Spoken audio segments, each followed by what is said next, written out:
신약성경 317면 에베소서 6장 17절 말씀입니다.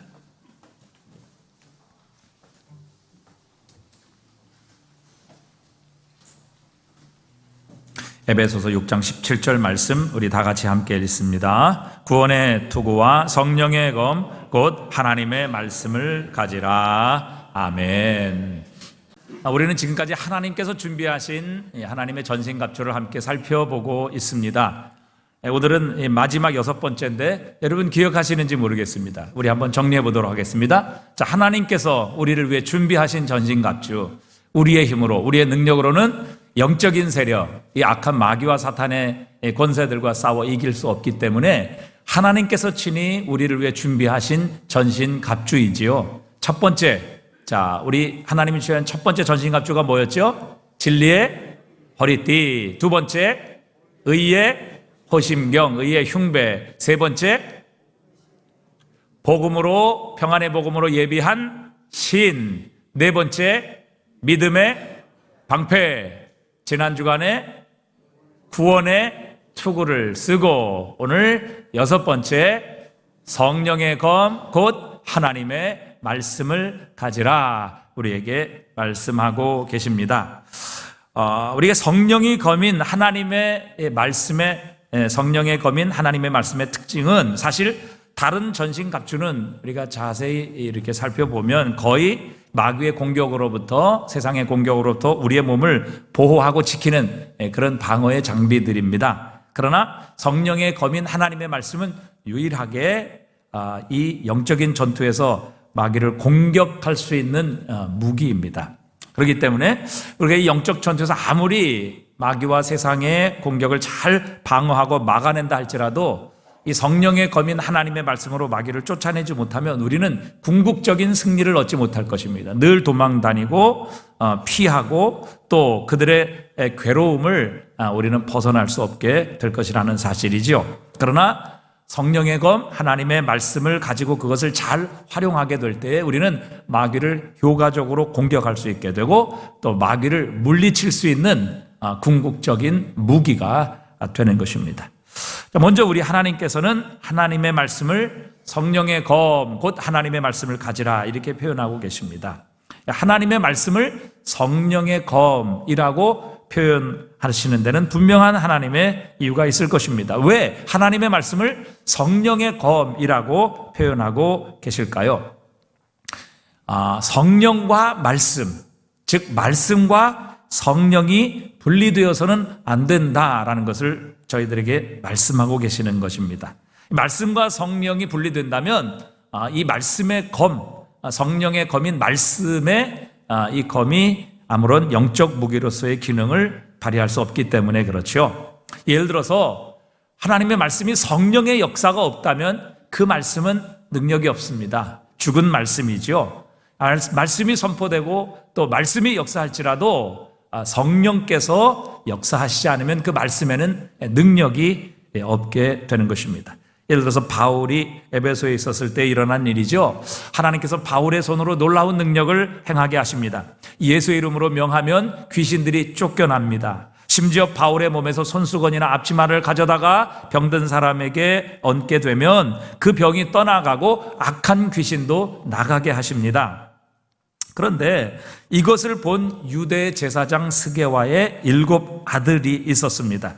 자신들도 보니까 참 부러웠고 또 그 능력이 아주 오묘했던 것입니다. 그래서 예수 그리스도의 이름으로 자신들도 시험 삼아 귀신들에게 선포를 하지요.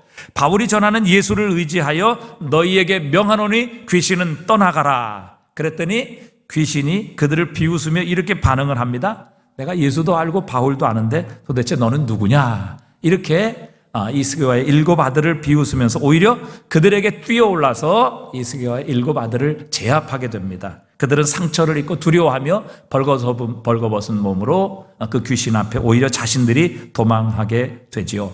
성령의 능력이 없는 말씀은 아무런 능력이 나타나지 않는다는 것을 저희들에게 보여주고 계십니다. 반대로 말씀이 없는 성령은 공허합니다. 목표가 없게 되죠. 마치 무당과 광신자와 같은 그런 삶으로, 그런 모습으로 우리가 전락할 수 있기 때문에 하나님의 말씀은 반드시 있어야 됩니다. 그렇기 때문에 우리에게 하나님께서는 성령의 검인 하나님의 말씀을 가지라 이렇게 요구하고 계십니다. 지금 우크라이나에서 전쟁이 일어나고 있지요.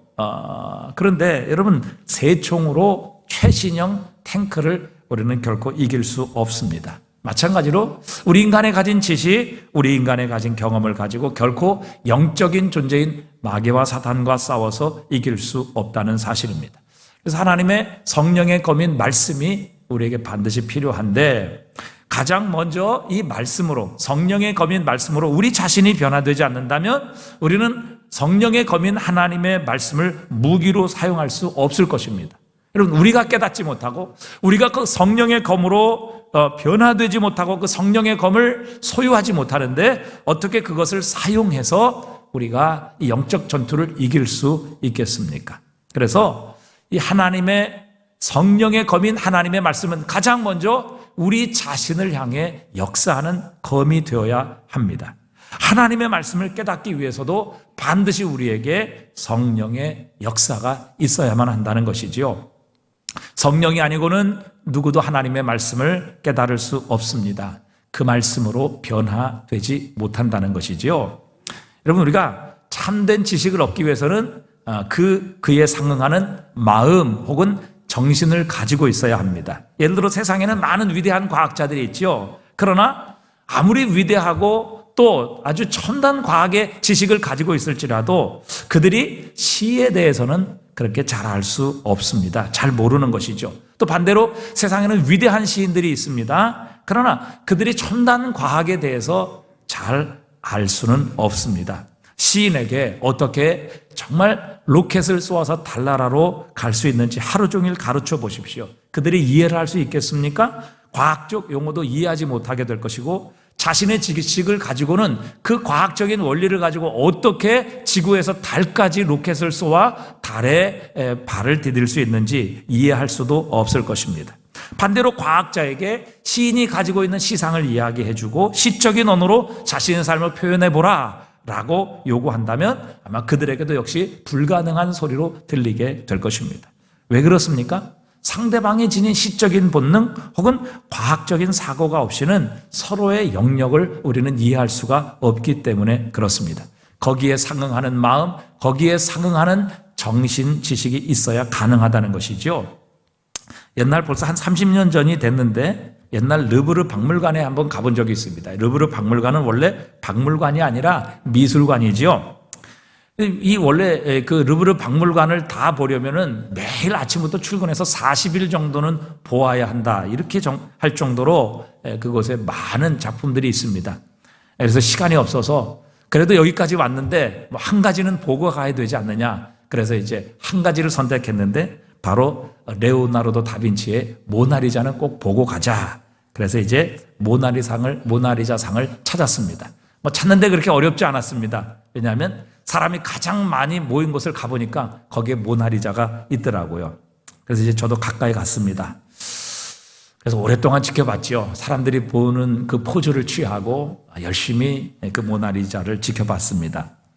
가까이서 봤는데 도대체 왜 저 그림이 걸작인지, 왜 저렇게 저 그림이 저렇게 유명한지, 왜 모나리자의 그림은 저 해운대에서 내 얼굴을 그려주는 그 화가의 그림과는 다른지, 아무리 모여서 아무리 오랫동안 서 있어서 그 그림을 뚫어지게 쳐다봤는데 도저히 이해가 가지 않습니다. 구별이 되지 않았던 것이죠. 왜 그렇습니까?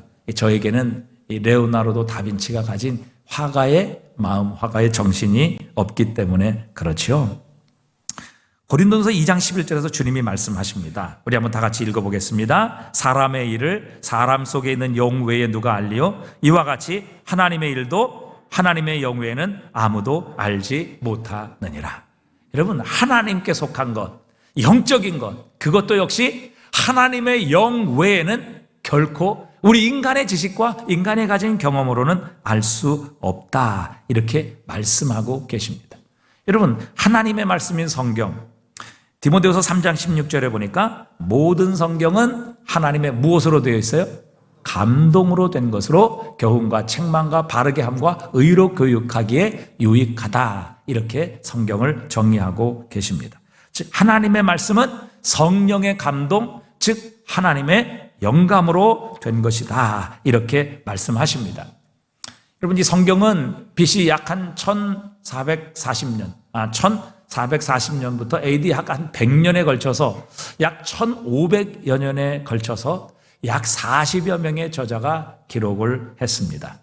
그 저자도 다양합니다. 농부도 있는가 하면 어부도 있습니다. 또 많은 최고의 학문과 지식을 가지고 있었던 바울과 같은 사람도 있는 것 반면 전혀 학문과 지식을 가지지 못하는 그런 아주 배우지 못한 사람, 평범한 사람도 있었습니다. 그런데 놀라운 사실은 1500여 년 동안 40여 명의 저자가 성경을 기록했는데 성경의 주제는 오직 하나라는 사실입니다. 바로 예수 그리스도이십니다. 구약은 이 땅에 오실 우리의 구주 예수 그리스도를 기록하고 있고, 신약은 이 땅에 오신 예수 그리스도를 우리에게 기록해 주고 계십니다. 계시록은 다시 오실 예수 그리스도를 우리에게 가르쳐 주고 계십니다. 여러분, 오늘 저녁에 편지를 썼다가 내일 아침에 읽어보면 그것이 유치해서 우리 그 편지를 붙일 수가 없는 것이 사람인데, 1500여 년 동안 무려 40여 명의 저자가 성경을 기록했는데 주제는 한 가지입니다. 여러분, 놀랍지 않습니까? 이것은 무엇을 우리에게 가르쳐 주십니까? 성경을 기록한 사람은 사람이 아니라 진정한 성경의 저자는 바로 성령 하나님이시라는 것을 우리에게 가르쳐 주십니다. 성령께서 그 사람을 감동시키고 그 사람을 보호하시고 그 사람에게 영감을 주셔서 하나님의 말씀을 기록하게 하신 것이죠. 그래서 성경은 진리의 말씀이며 하나님의 말씀입니다. 성경은 성령으로 기록된, 성경께서 친히 저자로서 사람을 통해 기록하신 하나님의 말씀입니다. 그래서 바울은 이것을 이렇게 말씀하십니다. 고린도전서 2장 12절에 보니까 우리가 세상의 영을 받지 아니하고 오직 하나님께로부터 온 영을 받았으니 이는 우리로 하여금 하나님께서 우리에게 은혜로 주신 것들을 알게 하려 하심이라. 여러분, 하나님께 속한 것은 하나님의 영이 아니고는 알 수 없듯이, 마치 화가의 영이 없이는 그 화가의 그림을 우리가 이해할 수 없듯이 하나님께로부터 우리 온 것, 하나님께서 은혜로 주신 것들은 하나님의 영이 아니고서는 알 수 없다. 그렇게 말씀하고 계십니다. 하나님의 영을 받지 아니하고는, 성령이 아니고는 하나님께서 은혜로 주신 진리를 우리가 깨달을 수 없습니다. 발견할 수 없습니다. 그리스도 예수를 구주로 영접할 수 없다는 것이죠. 예수 그리스도가 우리를 위해 이 땅에 오신 하나님의 구주라는 것을 우리는 믿을 수 없습니다. 받아들일 수 없는 것이죠. 왜? 하나님의 영으로만 하나님께서 우리에게 은혜로 주신 것을 우리는 깨달을 수 있기 때문에 그렇습니다. 여러분, 개가 사람을 알 수 없는 것은 개에겐 사람의 영이 없기 때문에 그렇죠. 사람의 정신이 개는 없습니다. 그래서 개는 사람을 이해할 수 없는 것입니다. 마찬가지로 하나님께서 우리에게 은혜로 주신 것을 알기 위해서는 하나님의 영이 없이는 우리는 하나님의 것들을 알아갈 수가 없는 것입니다. 고린도전서 2장 13절에 이것을 우리가 알거니와 사람의 지혜가 가르친 말로 아니하고 오직 성령께서 가르치신 것으로 하나니 영적인 일은 무엇으로 분별할 수 있어요? 영적인 일은 영적인 것으로 분별하느니라. 영적인 것은 육적인 것으로 분별할 수 없다는 것입니다. 영적인 것을 우리의 인간의 지식과 경험과 지혜를 가지고 분별할 수 없으며 깨달을 수 없으며 받아들일 수 없고 믿을 수 없다는 말씀입니다. 진리는 오직 성령께서 주신 감동을 통해서, 성령께서 열어주신 지혜와 눈을 통해서 인식할 수 있는 것입니다. 영적인 것은 영적으로만 분별할 수 있기 때문에 그렇습니다. 만약 세상의 지혜를 가지고 하나님을 알 수 있다면 그분을 발견할 수 있었을 것입니다. 그분을, 하나님께서 보내신 하나님의 구주라는 것을 알 수 있고 발견할 수 있었다면 여러분, 결코 세상은 예수님, 이 땅에 오신 하나님의 아들 우리의 구주를 십자가에 못 박지 않았을 것입니다. 고린도전서 2장 8절에 보면 이 지혜는 이 세상의 통치자들이 한 사람도 알지 못하였나니 만일 알았더라면 영광의 주를 십자가에 못 박지 아니하였으리라. 그렇게 말씀하십니다. 이 지혜, 즉 하나님께서 주신 지혜, 이 땅에서 우리를 구원하시기 위해 보내신 이 그리스도 예수에 대한 지혜, 그분이 왜 이 땅에서 우리를 위해 십자가에 못 박히셔야만 했는지 하나님이 주신 이 놀라운 구원의 지혜를 세상이 알았더라면 세상은 결코 예수 그리스도를 십자가에 못 박지 않았을 것이다. 여러분, 예수 그리스도를 십자가에 못 박은 자들이 누구입니까? 이 세대의 통치자들이라고 하십니다. 여기엔 정치적인 지도자만 가리키는 것이 아니죠. 그 당시에 가장 지혜가 있고 가장 많은 것을 배우고 또 가장 능력하고 능력이 있고 유력한 자를 통치자로 이렇게 통칭하는 것입니다. 여러분, 세상에 가장 지혜롭고 많은 학문을 가지고 또 유력하고 능력을 가졌던, 그리고 많은 것을 공부하고 연구했던 사람들이 예수 그리스도를, 하나님의 지혜를 알지 못했습니다. 그래서 예수 그리스도를 십자가에 못 박아 죽였다는 것이죠. 그렇기 때문에 여러분, 우리가 우리의 지식을 가지고, 과학을 가지고, 철학을 가지고, 이성을 가지고 여러분 하나님의 지혜인 영적인 것, 하나님의 말씀을 이해하려고 하는 것은 참으로 어리석은 일입니다. 영적인 일을 이해하려면 하나님의 지혜가 필요합니다. 하나님의 성령이 필요합니다. 영적인 일은 영적인 것으로만 분별할 수 있기 때문에 그렇습니다. 고린도서 2장 14절에도 육에 속한 사람은 하나님의 성령의 일을 받지 아니하나니 이는 그들에게 어리석게 보이며 또는 또 그는 그것을 알 수도 없나니 그러한 일은 영적으로 분별되기 때문이라. 여러분, 육에 속한 사람은 영의 일을, 하나님의 성령의 일을 받지 아니한다 말씀하십니다. 왜요? 어리석게 보이기 때문에. 왜 어리석게 보입니까? 자신의 지혜, 자신의 지식, 또 자신의 이성을 가지고는 도저히 하나님, 영적인 세계, 하나님의 말씀을 이해하고 담을 수 없기 때문에 그렇습니다. 여러분, 그렇기 때문에 하나님의 말씀을 우리가 깨닫고 발견하는 것은 세상적인 지식과 지성이 얼마나 뛰어나냐, 얼마나 공부를 많이 했느냐, 이런 것과 관계가 없다는 사실이죠. 하나님의 성령을 받지 못하면 우리는 하나님의 일, 하나님께서 우리에게 은혜로 주신 것, 하나님의 말씀, 그 안에 우리에게 계시하신 하나님의 구주 예수 그리스도를 믿을 수 없고 발견할 수 없고 깨달을 수 없습니다. 어리석게 보일 뿐이죠. 그래서 세상의 통치자들은 예수님을 십자가에 못 박을 수밖에 없었습니다. 여러분, 복음을 부인하는 현대 지식인들, 하나님은 없다. 과학자들은 오히려 복음의 증언자들입니다. 하나님의 말씀을 확증하는 셈입니다. 왜냐하면 자신이 가진 모든 경험과 지식, 그 모든 연구를 통해서 하나님을 알 수 없다, 하나님을 모른다, 하나님은 없다, 그렇게 스스로 증명하기 때문에 그렇습니다. 인간의 지혜와 지식으로 하나님의 십자가를 이해하고 하나님의 능력을 평가하려고 할 때 결국 인간은 그것을 발견하지 못하게 됩니다. 그래서 그들에게 십자가는 어리석게 보이는 것입니다. 왜냐하면 사람의 지혜와 지식을 넘어서는 것이 하나님의 지혜이며 사람의 지혜보다 하나님의 어리석음이 훨씬 더 뛰어나다는 것을 하나님은 우리에게 말씀하고 계시는 겁니다. 여러분, 우리가 알지 못하고 깨닫지 못한다고 해서 그것이 존재하지 않습니까? 우리의 지식으로 그것을 담을 수 없다고 해서 그것이 존재하지 않습니까? 여러분, 밤이 되었다고 태양이 없습니까? 우리의 눈에 보이지 않을 뿐이죠. 태양은 여전히 저 반대편에서 찬란하게 빛나고 있습니다. 구름에 가려져 있다고 여러분 해가 없습니까? 그렇지 않습니다. 구름 위에서 여전히 태양은 찬란하게 빛나고 있습니다. 우리의 지식으로 담을 수 없고 우리의 이성으로 이해할 수 없고 우리의 눈으로 보이지 않는다고 해서 하나님이 계시지 않는 것은 아닙니다. 영적인 지식, 영적인 지혜, 하나님의 성령이 없기 때문에 우리의 눈으로 볼 수 없고 우리의 귀로 들을 수 없을 뿐입니다. 여러분, 인간이 하나님을 우리의 지성과 우리의 지식으로 이해할 수 있다면 하나님은 인간과 동등하다는 의미를 갖습니다. 하지만 하나님은 절대 타자이십니다. 우리는 피조물이지만 하나님은 창조주이십니다. 우리는 의존적인 존재이지만 하나님은 스스로 계시는 분이십니다. 그분은 영원하시며 무소부재하시고 절대적인 주권을 가지시고 오늘도 그분의 뜻대로 세상 만물을 통치하시고 다스리시는 만유의 주제이십니다. 우리는 단지 피조물일 뿐이죠. 이것 때문에 하나님의 말씀을 성령의 검이라고 부르는 것입니다. 그래서 우리는 하나님의 말씀을 들을 때 우리는 하나님 앞에 성령의 역사가 있기를 위하여 기도해야 합니다. 여러분, 얼마나 기도하고 오셔서 하나님의 말씀을 듣고 계십니까? 얼마나 하나님의 말씀이 나에게 성령의 감동으로 들려지기 위해 하나님 앞에 준비하고 기도하고 계십니까? 성령께서 그 하나님의 능력의 말씀, 성령의 검인 하나님의 말씀을 통해서 나에게 역사하시고 하나님의 뜻을 드러내시고 가르쳐 주시고 나를 보여주시고 내가 어떤 존재인지를 깨닫게 하시며 그리스도 예수의 십자가의 능력이 얼마나 위대하고 놀라운 것인가를 우리에게 깨닫게 하시기 위해 여러분 기도하시고 하나님의 말씀을 대하고 계십니까?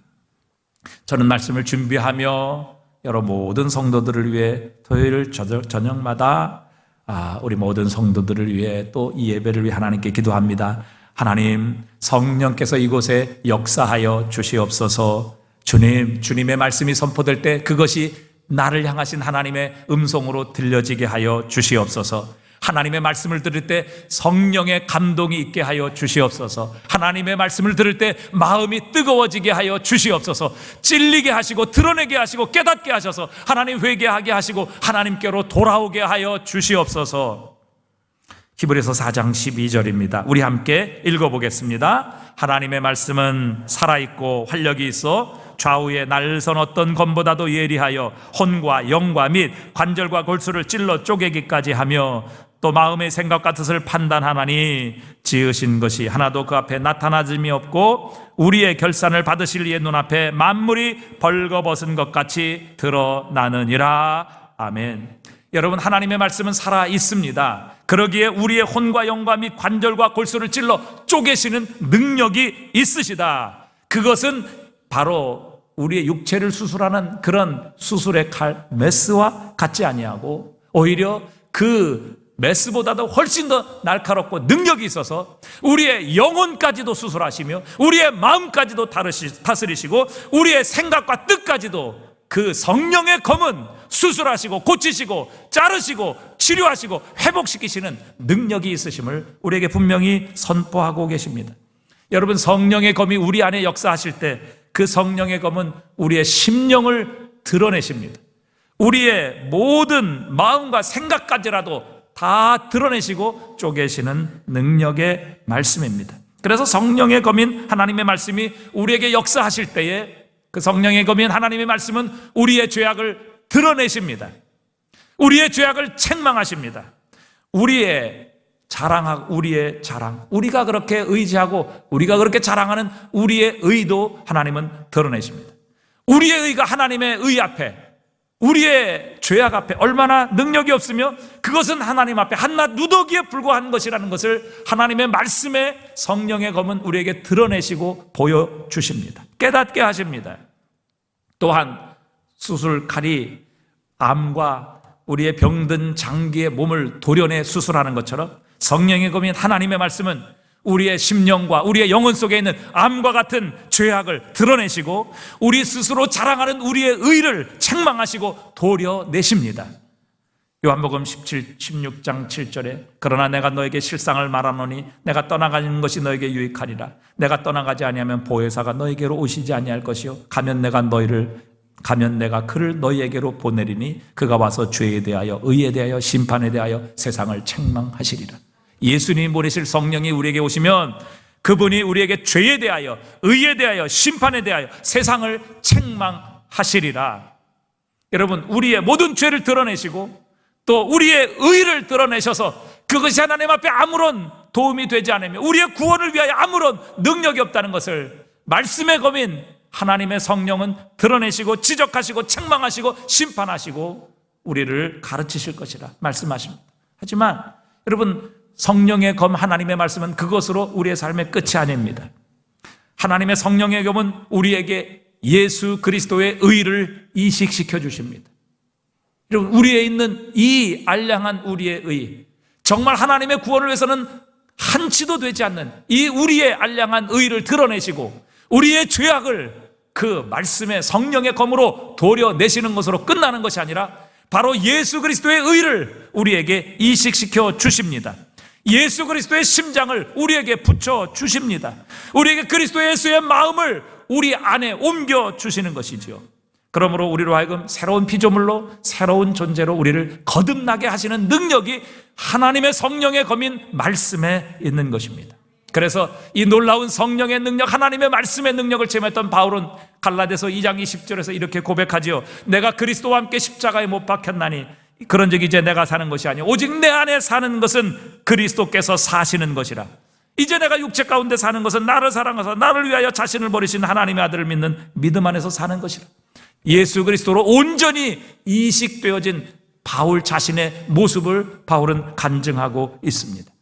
여러분, 오늘은 종려주일입니다. 예수 그리스도께서 예루살렘으로 입성하시며 십자가를 지시기 위해 친히 스스로 십자가를 향해 나가시는 예루살렘으로 들어가신 첫 번째 날입니다. 여러분, 예수님이 왜 죽으셨습니까? 왜 십자가를 지셔야만 했습니까?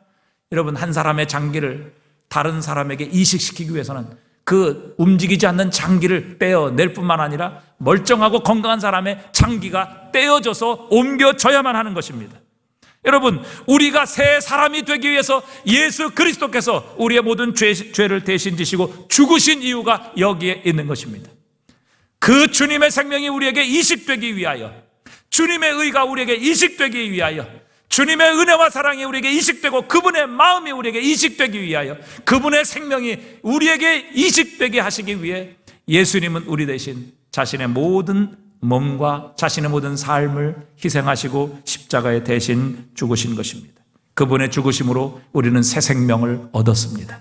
예수 그리스도의 생명이 우리에게 이식되어진 것이죠. 여러분, 그렇기 때문에 우리가 우리의 자신의 생각과 능력으로 복음을 이해하려고 하면 우리는 결국 실패할 수밖에 없습니다. 많은 사람들이 자신의 생각, 지성, 자신의 지식을 가지고 바로 그리스도 예수와 하나님의 말씀을 이해하려고 노력합니다. 그리고 이해하지 못하면 그렇게 이야기하죠. 나는 이해할 수 없어. 어떻게 나를 위해 예수님이 십자가에 죽으시는가? 그 죽으신 예수님이 도대체 나와 무슨 관계인가? 이해하지 못해 결국 믿지 않겠다고 그렇게 이야기를 합니다. 여러분, 우리가 이 복음의 속성에 대해서 하나님께 감사해야 될 이유가 무엇입니까? 만일 복음이 인간의 지혜, 인간의 지식, 능력과 이해력 그리고 재능에 의존한다면 위대하고 탁월하고 학식이 있는 사람들 몇몇만이 구원을 얻을 것입니다. 철학과 신학과 또 과학에 정통해야만 구원을 받아들일 수 있고 구원을 믿을 수 있다라고 생각하면 어떻게 되겠습니까? 세상에서 똑똑한 사람, 능력 있는 사람, 지혜로운 사람 몇 명만 구원을 받고 나머지 사람들은 모두 정죄를 당해 심판 아래 죽어갈 수밖에 없을 것입니다. 그러나 하나님의 구원의 방법이 우리의 구원의 방법과 다른 것을 우리는 하나님께 감사해야 할 것입니다. 누가복음 10장 21절에서 말씀하십니다. 그때 예수께서 성령으로 기뻐하시며 이르시되 천재주제이신 아버지여, 이것을 지혜롭고 슬기 있는 자들에게 숨기시고 어린아이들에게 나타내심을 감사하나이다. 옳소이다. 이렇게 된 것이 아버지의 뜻이니이다. 스스로 지혜롭고 자신의 지혜와 자신의 경험 그리고 자신의 지각을 가지고 영적인 것, 하나님의 지혜, 하나님의 이 놀라운 구원의 지혜를 발견할 수 있다고 하는 자들에게는 하나님께서 그들의 지혜를 가지고 결코 그것을 발견하지 못하게 하셨습니다. 그러나 어린아이와 같은 마음으로 하나님, 저는 가진 것이 없습니다. 저는 능력이 없습니다. 주님, 불쌍히 여겨 주시옵소서. 그런 자들에게 하나님은 영안을 열어주시고 성령을 통해 지혜와 지식을 주셔서 이 모든 것을 깨닫게 하시고 받아들이고 믿게 하심으로 그리스도 예수의 십자가로 말미암아 하나님의 영원한 생명과 구원을 얻게 하시는 것이지요. 여러분, 구원을 얻게 하시는 것이 우리의 인간의 이해력이나 인간의 능력이 아니라 성령의 능력으로 가능함을 우리는 하나님께 감사해야 합니다. 하나님의 은혜를 찬양해야 합니다. 성령께서 주시는 이 놀라운 복음의 능력으로만 복음을 이해할 수 있게 하신 이 놀라운 은혜를 감사해야 합니다. 예수 그리스도를 믿는 자 누구든지 하나님께서 주의 성령을 부어주셔서 하나님의 택한 자들에게 영적인 눈을 열어주시고 하나님께서 은혜로 주신 것들을 알게 하셔서 우리로 하여금 성경을 깨닫게 하시고 성경에 계시된 우리의 구주 예수 그리스도를 믿게 하시고 그 십자가의 공로를 우리의 것이 되게 하셔서 하나님의 영원한 자녀와 영원한 생명을 얻게 하신 것입니다. 예수 그리스도의 십자가를 통해 이 세상에 하나님은 구원의 생수를 터뜨리셨습니다. 예수 그리스도의 십자가를 통해 하나님의 구원의 생수의 강이 이 땅에 흘러오게 하셨습니다. 요한복음 7장 37절에 우리 한번 다 같이 읽어봅니다. 명절 끝날 곧 큰 날에 예수께서 서서 외쳐 이르시되 누구든지 목마르거든 내게로 와서 마시라. 나를 믿는 자는 성경의 이름과 같이 그 배에서 생수의 강이 흘러나오리라. 여러분, 예수 그리스도를 통해서 그분의 십자가를 통해서 이 땅에 하나님의 생명의 강물, 하나님의 놀라운 생수의 강이 흘러나오게 하셨습니다. 그리스도 예수의 십자가를 통해 이 땅에 구원의 생수가 흐르게 하셨고 생명의 강물이 그리스도 예수의 십자가를 통해 이 땅에 흘러나오게 하셨습니다. 그래서 누구든지 목마르거든 내게로 와서 마시라. 나를 믿는 자는 성경이 이름과 같이 그 배에서 생수의 강이 흘러나오리라. 우리 안에 모셔드린 그 그리스도 예수를 통해서 마르지 않는, 끊어지지 않는 생수의 강이 흘러나오게 하시리라. 우리 주님은 분명히 약속하셨습니다. 호라티우스 보나로는 그렇게 얘기했습니다. 엎드려서 마시라. 그리하면 살리라. 엎드려서 마시라. 그리하면 살리라. 세상에 필요한 모든 것이 하나님의 말씀에 있습니다. 하나님의 말씀에 우리의 구원의 지혜가 있으며 하나님의 말씀에 세상을 이기는 능력이 있습니다. 우리의 죄와 또 인간의 우리의 육신의 정욕, 안목의 정욕, 이 세상의 자랑을 이기는 능력도 하나님의 말씀에 있습니다. 이 세상을 이기는 지혜도 하나님 말씀에 있습니다.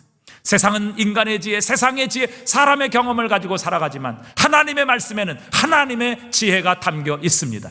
그러기에 하나님의 말씀을 갖는 자는 반드시 세상에서 승리하게 되는 것이지요. 왜? 세상이 하나님의 죄를 결코 당할 수 없고 이길 수 없기 때문에 그렇습니다.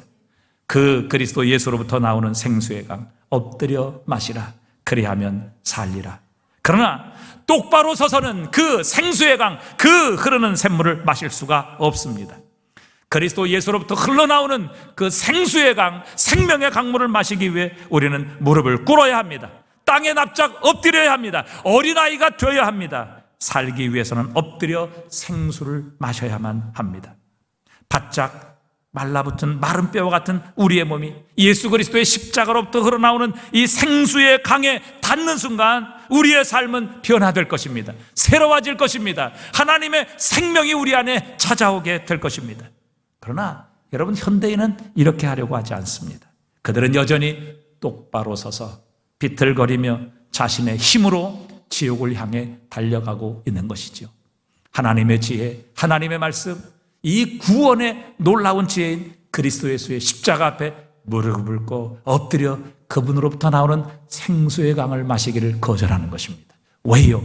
그들의 지혜, 그들의 경험, 그들의 가진 것으로는 결코 하나님의 지혜, 하나님의 구원을 받아들일 수 없고 이해할 수 없으며 그것이 그들의 지혜 가운데는 어리석게 보이기 때문에 그렇습니다. 그러나 어린아이처럼 겸손히 엎드려 이 십자가로부터 흘러나오는 생수의 강을 마신다면 우리는 영원한 생명을 얻게 될 것입니다. 우리의 마른 뼈와 같은 삶은 다시 살아나게 될 것이며 하나님의 영원한 생명이 우리의 삶에 찾아오게 하실 것이라는 사실입니다. 오늘도 성령의 검, 하나님의 말씀이 역사하시는 곳에 생명의 역사가 일어나게 하실 것입니다. 우리의 삶을 변화시키고 우리의 삶을 수술하며 우리의 모든 죄악과 우리의 모든 암덩어리 같은 이 모든 우리 속에 있는 죄악들을 우리 하나님 드러내시고 도려내시고 수술하시며 우리 주 예수 그리스도의 의와 그분의 생명, 그분의 마음, 그분의 능력을 우리에게 이식시켜 주시는 놀라운 변화의 역사가 성령의 검, 하나님의 말씀을 통해 우리 안에 일어나게 하실 줄 믿습니다. 오늘도 성령의 검, 하나님의 말씀을 가지십시오. 그렇게 되면 우리의 삶부터 변화되는 역사가 일어나게 하실 줄 믿습니다.